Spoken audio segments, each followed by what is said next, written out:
taking action, getting out there, and really just failing fast is a huge key. Doing that will allow you to break in much faster. And I think also a lot of people actually get discouraged when they face rejection. We've had students that have not even attended a live call in our platform, and 3 weeks later they hit us up and they're like, hey, I just got a job at Elastic. If you've already gone through a cold call with somebody and you get really good at that, the interviews are going to be a breeze. You know, you're never going to be good at something if you're not willing to suck at it. We're not saying like run through a wall, do whatever it takes, cold call all the time. Like what they are doing though is... There we go. Today we're going to talk about the top traits of the folks that are landing the best jobs in the world, the highest OT jobs, FANG companies, pretty much like what everybody is striving for.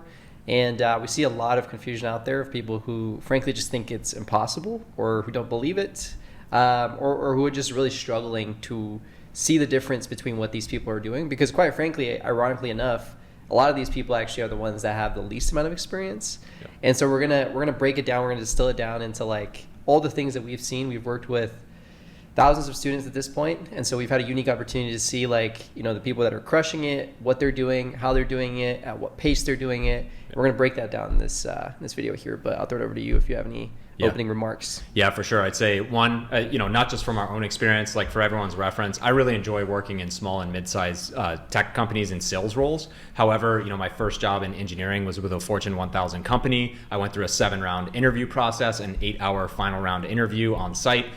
So this is a combination of all of those experiences. I'd also say, you know, whether it's 100K is what you're optimizing for, or whether it's, you know, getting at a great logo, there's no perfect answer pending your situation. But the people who, I would say more than anything, are in control of having that choice, exhibit a lot of these things. And like, we're always here to support. I know maybe I'm more direct than you, but what I would say is the flip side of this, and some of the things we'll talk about, is there's a lot of people right now with how much content there is. I think it's way better than it was a couple of years ago where there wasn't much content on tech sales, but now there's so much, among many other things.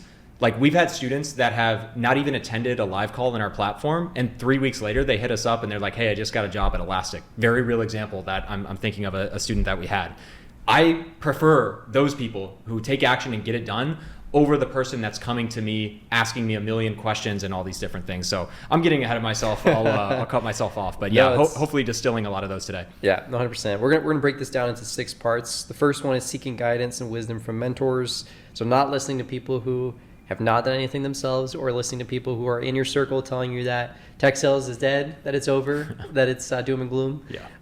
The next part will be being willing to do the uncomfortable, something that I tell people all the time inside the course. Like probably, I probably sound like a broken record, to be honest. And if you are a student, they're probably like, yep. And then also not overthinking. So like taking action, improving along the way. I think that's very generic, but we're going to break it down like a couple of layers deeper so people can actually understand what that means. And I'll just walk away and say, okay, sure, I got to take action, you know? Yeah. Not expecting to land a job on the first try. So like actually expecting failure along the way. Yeah. Prioritizing real world interviews instead of practice. Yeah. And then not chasing a 6-figure job. So we're going to talk about those in a lot more depth. But maybe jumping over to the first one. So seeking guidance and wisdom from mentors and not listening to people who haven't done it themselves. Yeah. I'll let you take it. Sure. Yeah. I think this is a really big one, kind of on the point that I mentioned now. There's a lot of videos out there. There's a lot of people that have broken in and are making channels, some of it valuable. And there's a sweet spot too. I do think there's also a point where like when I'm 50 years old, I don't know that I'm going to be the best person to ask about how to break into tech sales as an SDR in 20, whatever it would be. I don't know. But the flip side now is I see a lot of people that, whether it's in our community, whether it's, you know, on forums or whatever it might be, they're like, oh, I learned a lot from this LinkedIn post. I learned a lot from this video. I learned a lot from whatever it might be. And even worse, I would say, is where 2 students that are trying to break in are coaching each other and neither of them have broken in. Now, I'm not here to say like if Chris hadn't broken in and I was not in tech sales that I couldn't take advice from him. But if Chris has failed multiple final round interviews and is giving me advice on how to interview, it's probably not valuable. But if Chris is getting lots of first round interviews and I'm not, I can learn something from him. But I just see, it's funny. I think there's like a psychological principle for it, but it's like the people who know the least like to share the most. The people who know the most Yep. generally share the least. And, I'm all for helping other people, but you as an individual trying to break in, if you have your sights set on a very strong job, you quite frankly have to turn away advice from a lot of people. And I even think about my own experience 2019-ish when I started looking to enter back in the job market after retiring from my athletic career. The first thing I did was not go on LinkedIn and like message random people or apply. The first thing I did, having been a former engineer, is there were 3 or 4 engineers in my network that had already made the transition to sales and had been in a sales role for 2 to 3 years. Those are the first people that I called to pick their brain on what I should do, how I should go about it. So I think that's a really important thing. Like if you're ambitious, if you want to learn a ton, like we get it, and that's great. And I'm not even saying that you have to buy a course or even watch our YouTube videos, but find a genuine, credible source that has a reputable track record and ideally social proof. This could be in your network. This could be on YouTube. If you do want to go the paid course route, that is an option. But I think it's really important if you're truly at zero, the temptation is let me learn as much as possible. I actually think it's almost more important to have a very credible source, maybe 2 at most, set the parameters for you and say, hey, don't worry about all of these other things. Don't worry about the perfect cold call script. Don't worry about how to write a cold email. You're at zero right now. Here's how you even identify a good company for your background. Here's the types of things you should put on your resume to attract the attention of a recruiter. Here's when you get those recruiter interviews, here's the 4 or 5 things you should really focus on. And like we always say, the recruiter interview is basically tell me about yourself, why tech sales, and why this company. And if you're taking in anything and everything, you're thinking about a cold call script, you're thinking about, how to write an email or how to format your answers in a smart way, situation or STAR method, situation, task, action, result. Like if you can't even at a basic level answer the question, tell me about yourself in 90 seconds. Why do you want to go to tech sales in 60 seconds? And why do you want to work at this company specifically in about 60 to 90 seconds?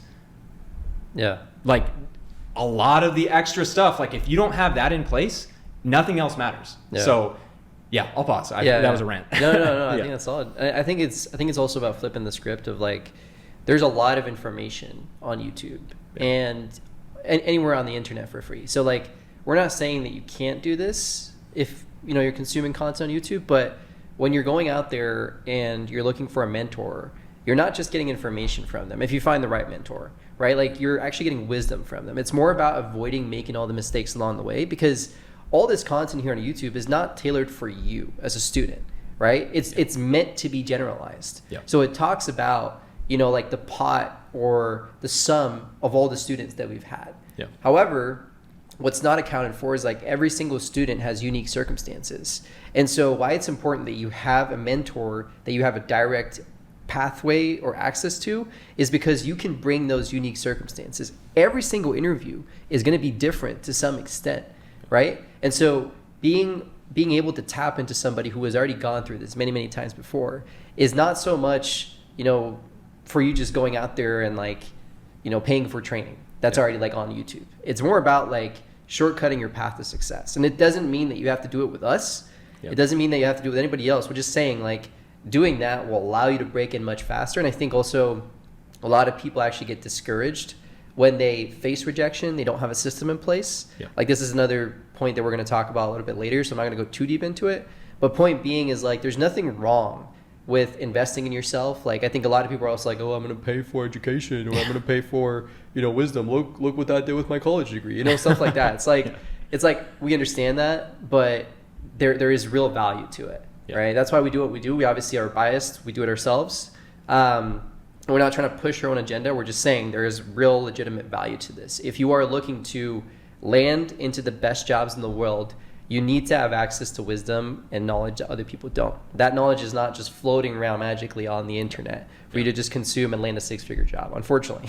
Yeah. So and I would say the last thing on that too is, that the people who maybe don't have the most qualified advice are often the most available. Yep. They want to talk to you. They want to share with you how they got to the second round interview with Salesforce, but they don't have the results. So anyway. And also like when they did it, doing it 3 years ago when the market was completely different. Anyway, that's a whole different story. Yeah. The point being, guys, is like, don't be afraid of training. Don't be afraid of coaching. Obviously, like, don't overextend yourself financially. Yep. Like, do what you feel like is right. And can you do it? by yourself with free advice on YouTube or Google, absolutely. It's going to take you longer. So just disclaimer.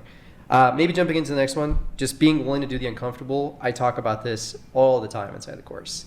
Yeah. So heavy correlation with the students of ours that break in the fastest, that have the most success, that land the highest OT job offers. And ironically enough, very important, is the people that do this are very often the people that are like they don't have a crazy background. They don't have 3 years of tenure at a tech company. Yeah. They're the least privileged students, and they know they have to do extra to make up for it. Yeah. So before I go deeper, I want to get your thoughts on this too, because I could probably go on like forever on this. Yeah, for sure. I think, taking action, getting out there and really just failing fast is a huge key. Like, I think some examples come to mind. Like, we have a student that doesn't have a degree. They broke into outreach. Now they're at AWS. They had never even had a tech sales job before. They went so above and beyond. They had 3 or 4 offers, and they were actually in a position to negotiate. Before that, they had tried to apply and failed many interviews, but because of that, by the time they actually worked their way up to the best companies that they were targeting, they were in a great position. So it's like the one side of this more strategically that I think people often hear, take action, and they're like, okay, I'm going to apply to Amazon, and then they fail, and they're like, oh, and that's like it's over. Can't do this. It's like a dramatization, but it's like, it's very real. I see so many people that will sit there and overthink and think, okay, I'm breaking into tech sales. I'm going to start with Amazon. How do I break into Amazon?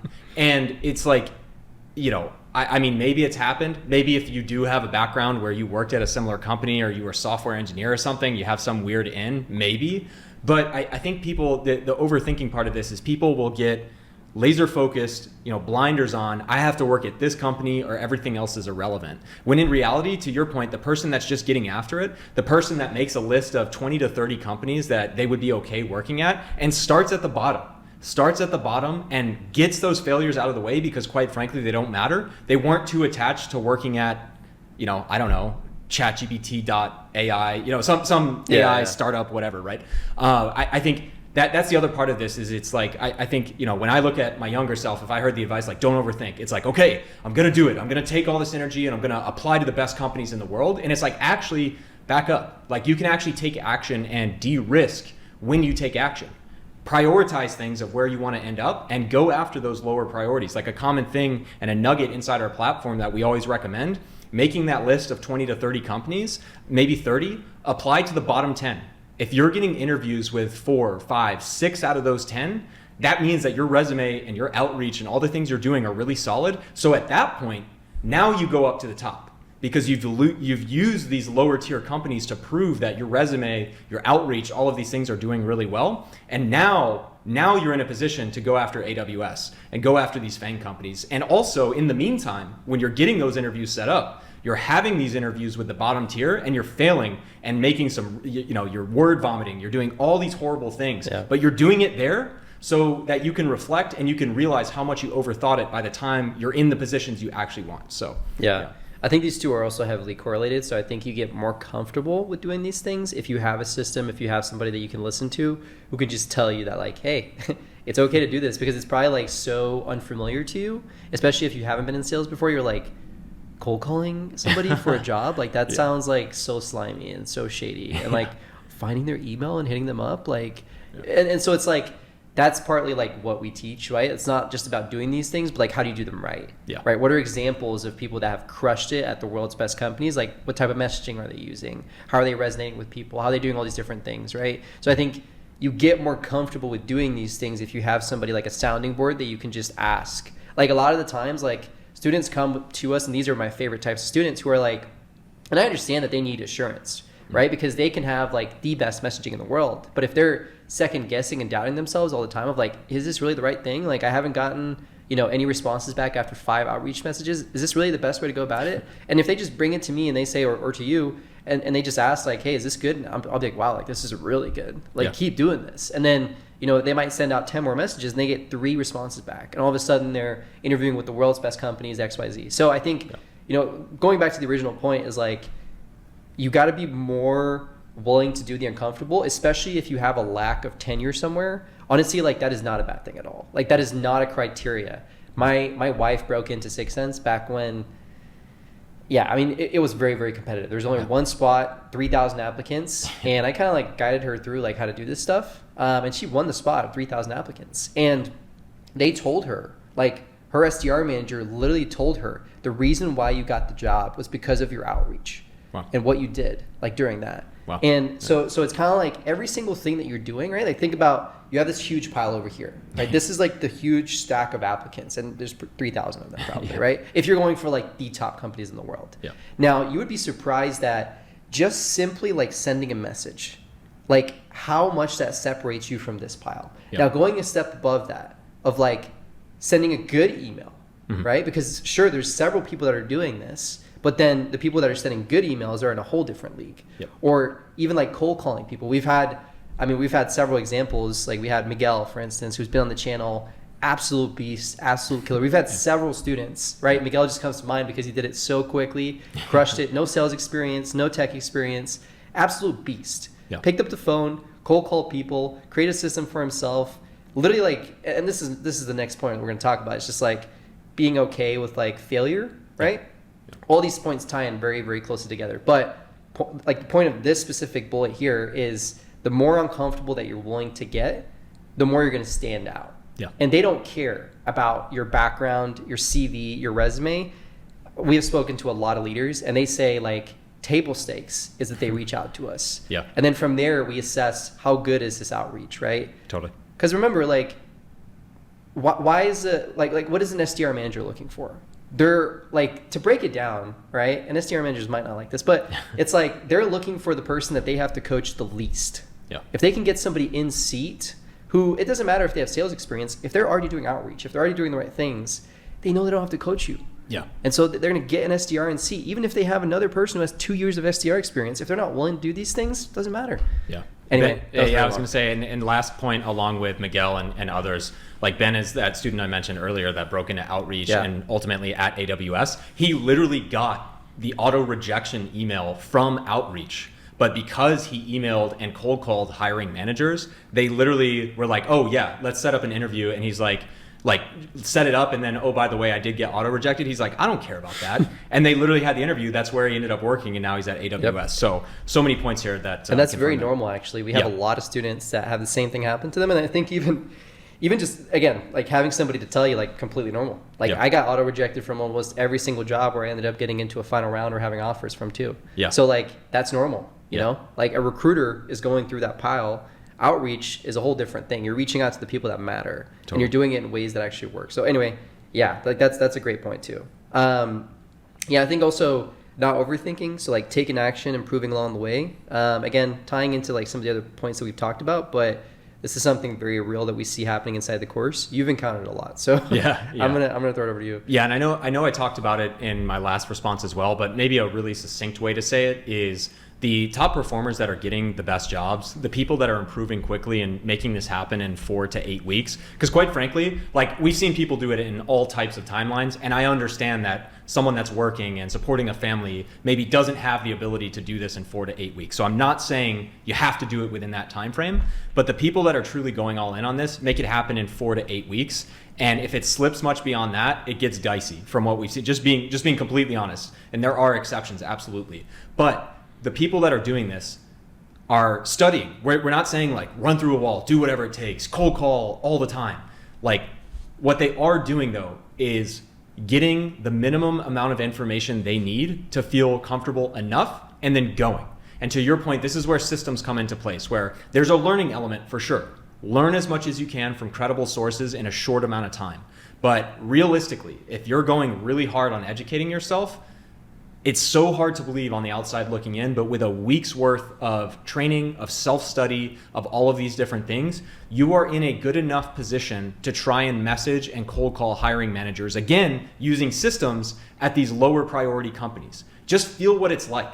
Feel what it's like to call a company you don't care about and try and pitch yourself and then be really confused and then be like, oh, no one's actually ever cold called us for an SDR role before. Like, sure, we'll take an interview, right? And these are the things that like small little things you can do that either you get that interview and you're like, whoa, like, okay, like there we go. Yeah. And within a week, your mental block around how hard it's going to be to cold call is already gone. The flip side is you get rejected and you wake up tomorrow and you realize they already forgot your name. Oh, yeah. You already forgot their name. Nobody cares. No. AWS doesn't know that cybersecurity.ai rejected you yesterday. Outreach, Google, Salesforce, they don't know that you got rejected by Twilio. They don't know that you failed your cold call with some other manager. And that's just one thing I see so much. I'll see people week over week. They'll say, hey, I'm going to cold call a manager this week. And what do you think about my script? I'll review it. I'll ping them a week later and they'll say, oh, I got busy, but I'm going to do it next week. And I also changed it. What do you think about this iteration? Stop. I already said it was good enough. And like, I've been in the industry for 5 years. You have enough here to pull the trigger and figure this out. Like, go. Stop asking me for assurance. Like, I want to assure you, I want to get you minimally ready to start taking action. But there is just a line, whether it's me as a coach, whether it's anyone else in this industry, they can tell you you're doing the right things until you pull the trigger, until you prioritize that real world experience of getting rejected or having success rather quickly. That is where you learn the absolute most. So I'll pause there. No, that's solid. And I think also, like, obviously, getting comfortable with the uncomfortable is fair. Like, I'll be 100% honest and transparent. I didn't cold call people a lot. Like, I leaned into my strength of writing. Like, I have like a marketing background, so I did a lot of writing. I feel like I'm really good at that. So I could replicate and scale my efforts more in marketing. Now, I don't want that to be a segue into people saying, oh, I don't have to cold call. I think it's heavily correlated with like the amount of experience that you have and how quickly you want to do this. Yep. So like, if you are better at cold calling, lean into that strength. If you feel like you're much more comfortable, writing emails, fair. But I will say the cold calling aspect is so important, because if you've already gone through a cold call with somebody and you get really good at that, the interviews are going to be a breeze, right? Yep. And I'm introverted, so I thought sales was never going to be a thing for me. And ironically enough, I think made me an even better seller, because I think I overthink on these things and I try to be like not salesy, right? So anyhow, like, I think definitely something that we see a lot is just get out there, take action, improve along the way. Don't get stuck in this vacuum of like overanalyzing every single little thing and like changing your resume. For like, we've literally had people who take 3 months and they change every single little thing on their resume, and it's like week over week they come to us and they're like, what do you think about this new change here on line 7? And it's like, meanwhile there's been like other students who have, and it's typically the ones that have the most background, the most experience, because they think that their resume by itself is going to get them to where they want to go.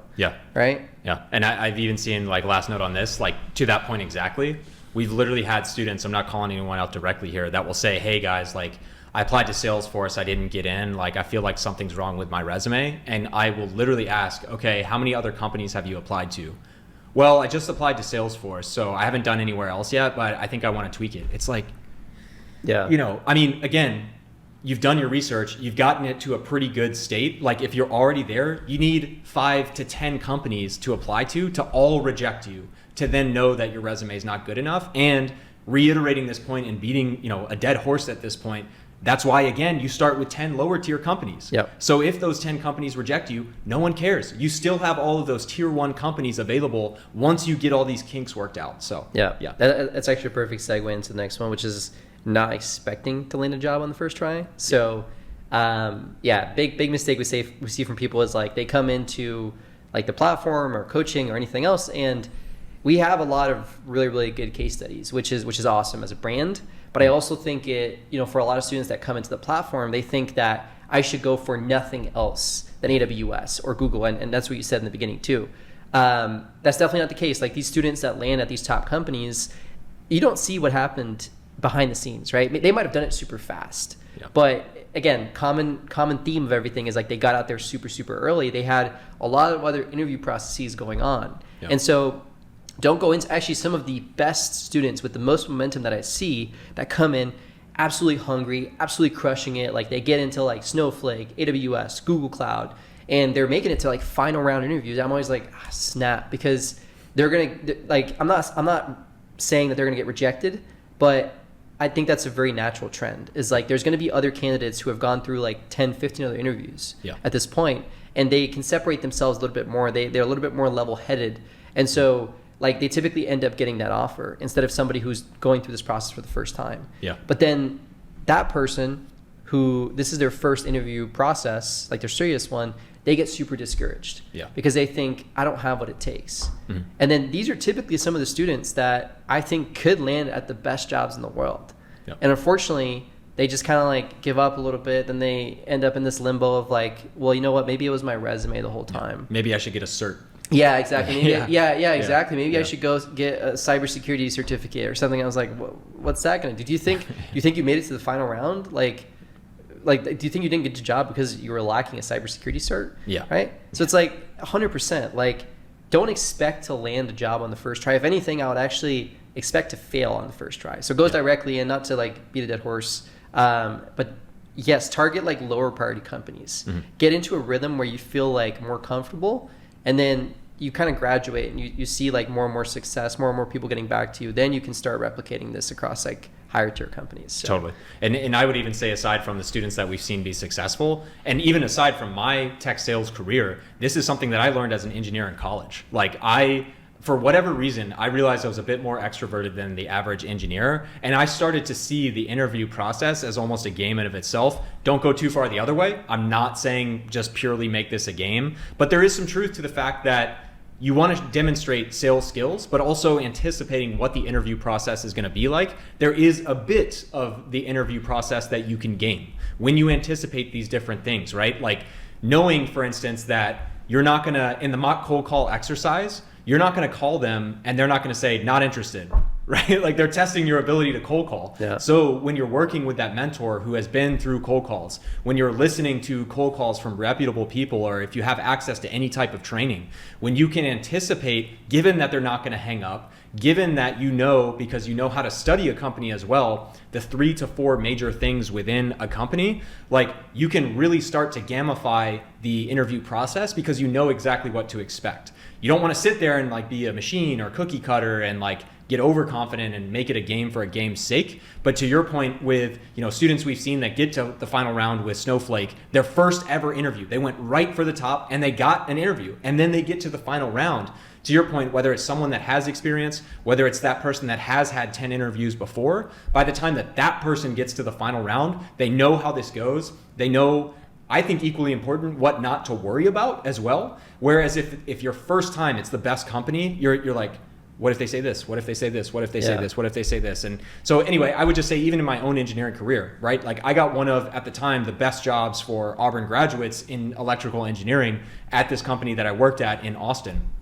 And like, I knew my stuff, I studied hard, but I do think there was a very real element that by the time I got to my final round, 8-hour on-site interview, they flew me out when I was in undergrad to Austin, got in at 6 p.m., woke up at 6 a.m., had to be there at 8 a.m., full day interview, dinner with the company after, full weekend of events. Like, because I had had so many interviews with other companies, and quite frankly, some that I didn't even care about, I was so ready for that situation that, sure, I was a decent engineering student, but I think that composure really stood out. And for instance, last thing I'd say is, like, in a world in tech sales where everybody's gunning for the top, everybody with sales experience is saying, look at my experience, look at my experience. There are ways when it comes to outreach that you can differentiate yourself. And like, one last example, I swear, but even thinking back to my own experience, I literally bypassed the first round interview with AT&T as an engineer because I had done research about their new graduate program. And I literally remember this to a T. There were 20 engineers at this career fair, and they were all around this one girl that was like holding an antenna and being like, look at this antenna, and then like pointing to engineering charts and whatever, right? Yeah. They were all like oohing and awing and like trying to wait for the right moment to like talk to her. I saw that there was another lady with this engineer that was clearly like an HR person. Nobody was talking to her. She looked bored out of her mind. And I literally went up directly to her at this career fair. And I was like, hey, my name's Eric. I was really interested in AT&T's new graduate program. I saw you guys are hiring in Atlanta and like did X, Y, and Z. Like, I'd love to talk about it. Are you guys doing interviews tomorrow? She's like, oh, no. Reaches behind the table and she's like, here, just go straight to this link here, fill out an application, and we'll get you an interview in Atlanta set up. Nice. Just like that. Yeah. And all these people that are sitting there saying like, look how smart of an engineer I am. Look at all these cool things that I can do.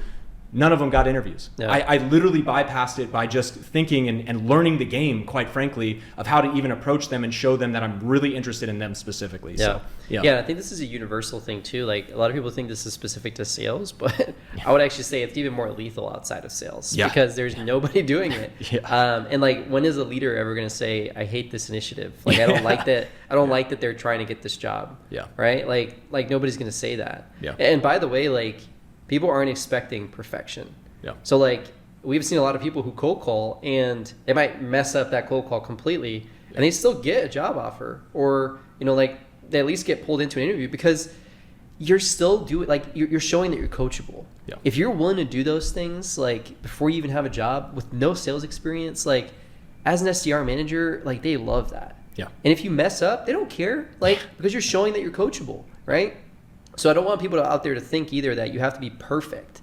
Your outreach doesn't have to be perfect. Your cold calling doesn't have to be perfect. Obviously, like, that's the value of, tapping into a platform, not to like shill ourselves or anything else, or like going back to the mentorship stuff, but like, you don't have to have everything perfect from the very get-go. Yeah. You kind of figure it out as you go along. So 100%.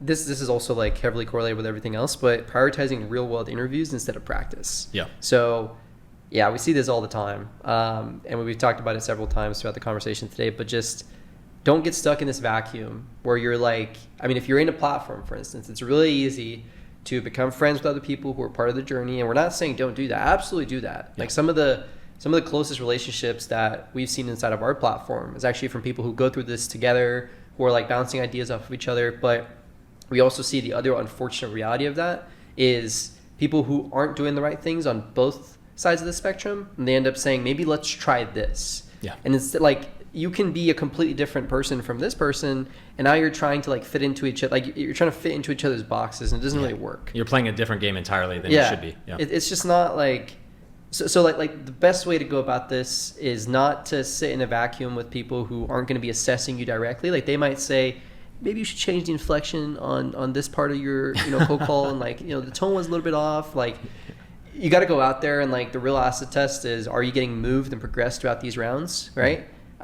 If you're consistently getting to final round interviews, I would say it's probably just a matter of like, either you're choking at the end, or it's just a matter of like timing and other circumstances. Yeah. We've had a lot of people who, it's not always like sunshine and rainbows. Like I don't want people out there to think that like you just joined a boot camp and all of a sudden you're going to get a job magically in 4 weeks. Like absolutely not. Like people have different journeys, and that's not to say that the person who does it in 3 weeks or 4 weeks is much better than the person over here who does it in 2 months or 3 months. There's a lot of things that are happening behind the scenes that nobody knows about. Hiring freezes, expansions that got blocked, or other people that are already at final round when you get into the first round. Like so many things that are happening behind the scenes that you have no control or visibility into. Yeah. So anyway, I'll stop there. I agree. I think we talked a lot about some of the value of getting in early interviews, so I won't necessarily reiterate on that one, but what I would say is another archetype, if you will, that I see is also the person that thinks a lot in their head.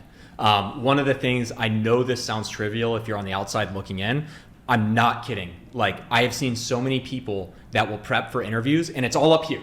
They'll say, okay, I'm going to sit down tonight for 2 hours and I'm going to practice all my answers. And they'll think, okay, like, and this is all in their head. This is all in their head. They're not actually saying it out loud. They'll say like, tell me about yourself. And they're thinking, they're like, okay, I've done this, and then I did this, and I wanted more pay, and I liked, I'm a competitive person. And they think about it in their head. And then when it actually comes time to the game time situation where you're on Zoom, they fail. Mm-hmm. And if you have a Zoom interview, if you have an in-person interview, and even if you don't want to record it on your computer, this sounds so trivial, but genuinely saying it out loud, genuinely putting a timer on your cell phone from 90 seconds counting down for your answer, so you have a gun to your head and you are not going to move beyond tell me about yourself until you consistently can say it out loud in under 90 seconds. This is the type of practice that I think is good.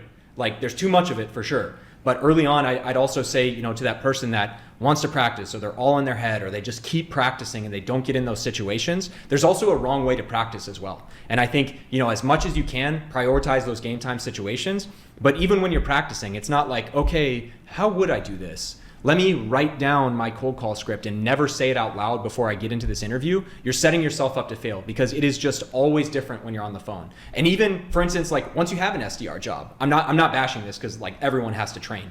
But if you've been an SDR, you've gone through this process, you'll have training for a month or two, and you do cold call role plays with your manager. You're feeling good. And then the first time you hit call and you hear, you're like, holy shit. Your BPMs are like 180 and you're like, your whole like vision is like going gray and shrinking, and it's so different when it's a game time situation. Yeah. So look, obviously, if you're not in an interview yet, you can't necessarily get that experience. But even when you're practicing, don't think that thinking it just in your head is enough. actually say it out loud, even if your friend is not available. And I might even argue, one last note, it's probably even better to say it out loud and record it yourself than role play with someone who has no idea about tech or tech sales as a whole. Because your mom is of course going to tell you that, wow, that was great, honey.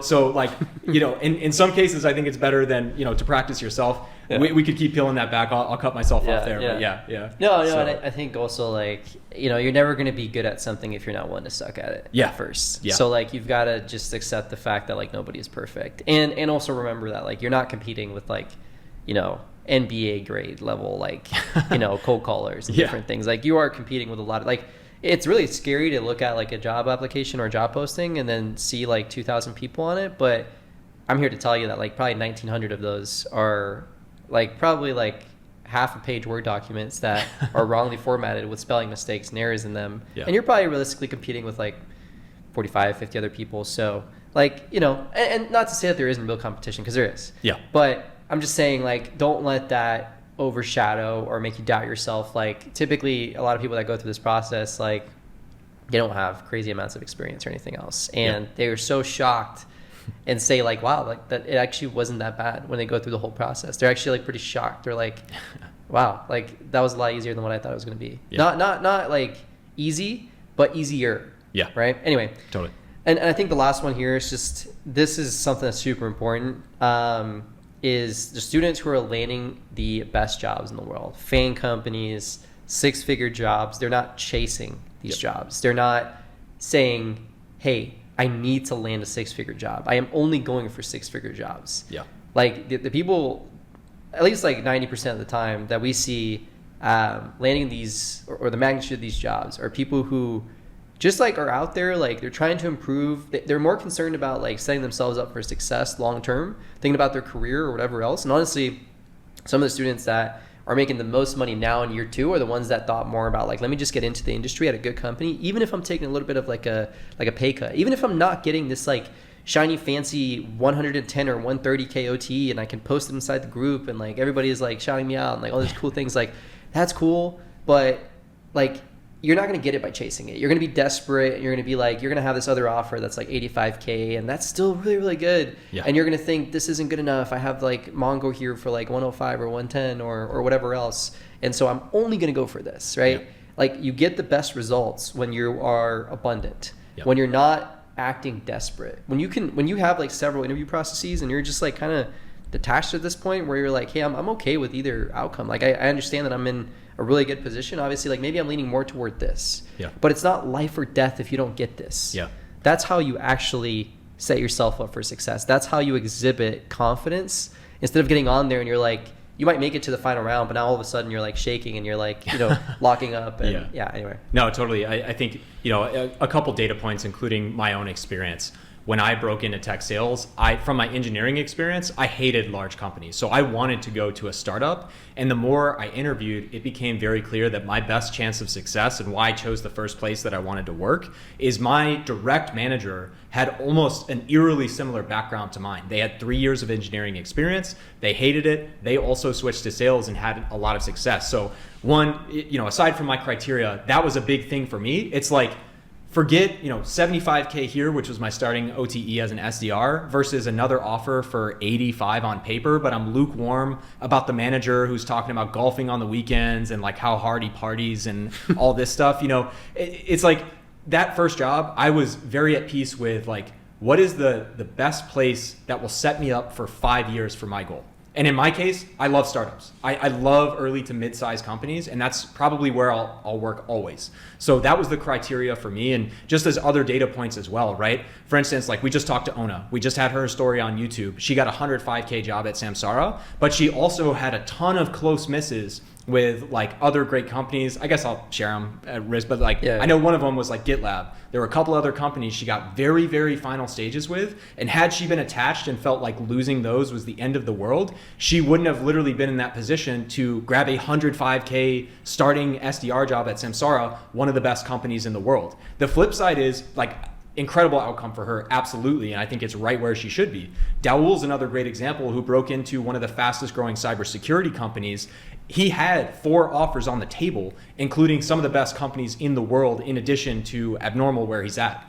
He decided because 1, he studied a little bit in the cybersecurity space in school, and 2, he's very set on 5 years from now starting his own company. So it's much more worthwhile for him to be in a startup environment, and an extra bonus that it's in cybersecurity where he wants to start a company himself. He didn't care that he walked away from a 90K offer when he's making 85. You know, it's like he's in the best position and he's going to be extra motivated to perform, whether it's as an SDR that quickly promotes to AE or learning enough to go out and start his own business. The flip side, and one last example of 2 people that come to mind, I won't mention their names, but like we've had students, for instance, that get a great job from really, really great companies as well, and it's 80. But for whatever reason, they're in a career where they're making 90, and they're like, I really don't want to make a change unless I make 100. It's like, well, then this is like the broader issue is tech sales. Mm-hmm. It's not this company. Don't think for a second, like cool.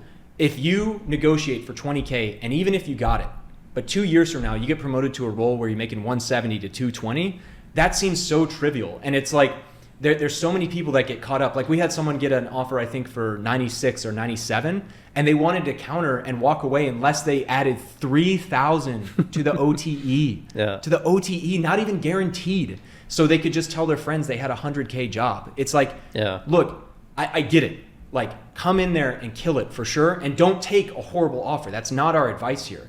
But if you're getting stuck up on an offer that's 95K and you really just want 100 so you can tell your friends at the bar after 3 drinks that you have a 100K sales job, versus just get in there, get 6 to 12 months of experience, 12 to 24 months of experience, and next thing you know, what does that 5K mean as opposed to just starting the timer of getting tenure, and a year and a half, 2 years from now, you're 150, you're 200, you're, so many examples of students that are now making 150 plus in their second year in the industry, right? And if they had gotten held up on some 3K increase or some 5K increase in their offer versus just getting that experience, it's just, I get that it seems like a lot in the moment if you've never been in the industry, but these are the types of things that I would just close on and like, don't get caught up in the material aspect, the outward.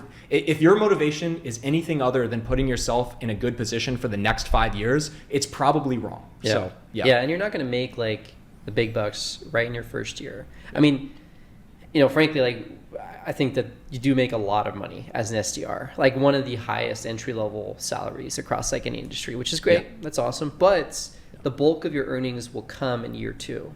And don't forget also, like this might be going a little bit outside of the scope of this video, but there's other aspects to like getting a good job apart from just like OT. Like there is quota attainment. There is, like average time and role, like promotion path, all these different things. And I think this is the thing where the students that are putting in the work, they're educating themselves on what are they looking for. They're not just looking for the OT.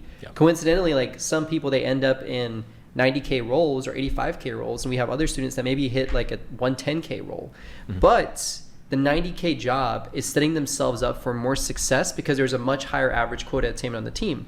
So when you really look at their W-2 at the end of the year, that person in that 90K job who went 250% to their number is making, 10, 15K more than the other person, even though on paper that the other person's OT is higher. And I think that's the difference, right? It's like when we say don't chase something, educate yourselves in the things that matter. And you might realize that, yes, some of these companies that are offering pretty high OTEs, some of them are going to have like really good quota attainment. They're going to have really good promotion paths, but that's what you're optimizing for now. You're not just optimizing for this dumb number of 6 figures. Like you're way better than that, right? Like when you are breaking into this field, like that's going to become table stakes very soon, to your point. So don't worry about that. Focus more on like setting yourself up for success so you can have a long, lucrative path in tech sales. And so you can get to a place now where you're making serious money instead of just like negotiating for 5, 10K. I know that's a lot. I'm not going to say that and, put myself on like a pedestal or whatever else. Like that is privileged to say, but I'm talking about like when you extrapolate your career out here, like it's going to be very, very small compared to everything else. So anyway, I think that was a solid episode. Lots of golden nuggets here. And obviously, self-plug, like if you are interested in breaking in, if you want all the templates, all the scripts. If you want live access to myself and Eric, and at this point we're hiring several like killers from Oracle, from AWS, from Outreach, that we put in place because they've gone through this process, and you'll have like access to an arsenal of like different folks who have gone through this, done it themselves, made the mistakes, XYZ. Definitely check out Higher Levels. But that's the end of my promotion there. No, fair enough. And obviously we're on Spotify, but yeah, I'd say, with our platform too, we never started this content game to say like, look at us, like we're the best sellers in the world. I think it's the brain trust. I mean, certainly I do think what we offer is by far the best option on the market. There's no question about it, but it's because of the fact that we're a brain trust of several opinions and creating a realistic vision of not, this is the way to do it. It's like, hey, here's a collection of 5, 10 people, not including the hundreds of students we have, that all have different personalities, all have different approaches, that have all gotten great results. So maybe amplifying, one-upping your plug there. But well, let me tell you this now. I'm just kidding. Yeah. Anyway, guys, that was solid. Like, comment, subscribe if you like this type of content. Let us know what else you want to see. And I think that's it for this one. Yeah, Bye. see you guys. Peace.